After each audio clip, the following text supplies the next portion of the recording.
Andiyazi noba u-proud nalo mfana, le nto yakhe aqeshwe aphangele, aqeshelwe uhleka qha. Awunantloni ukuthi nge-25 uthi uyotsalela uhleka qha. Oku uhleka inyanga yonke, uqeshiwe umhlobo nene kwi-B-BBEE, into yenzayo kuhleka qha. Shuthi wena uyayibona yonke le nto yenzekayo, abantu bavuke kusasa bayophangela, basebenze, wena uqeshelwe uhleka qha. Uyabona uMapapavuma, andiyazi into ayenzayo phaa e-B-BBEE, into ayenzayo kuhleka qha. Yile nto imqeshisileyo namadoda. Awunantloni uyindoda endala uhambe uye ebhankeni uthi uyotsalela uba oku buhleka. Kakade uzimisele entweni le nto uthi ngumntu uphangele, iyodwa yokuphangela, uphangelele nje uhleka qha. Uthini unkosikazi wakho xa ngaba usithi uyabuya uyopeya kanti into ubuyenza phaa erediyweni ubuhleka?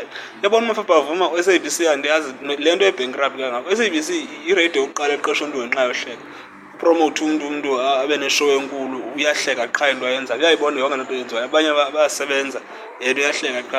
Ahleke neento ezingadibaniyo, yonke into kuthiwe nini siya kwi-B-BBEE, nini siya kwimihlinzo, nini ngukusapho matshaya.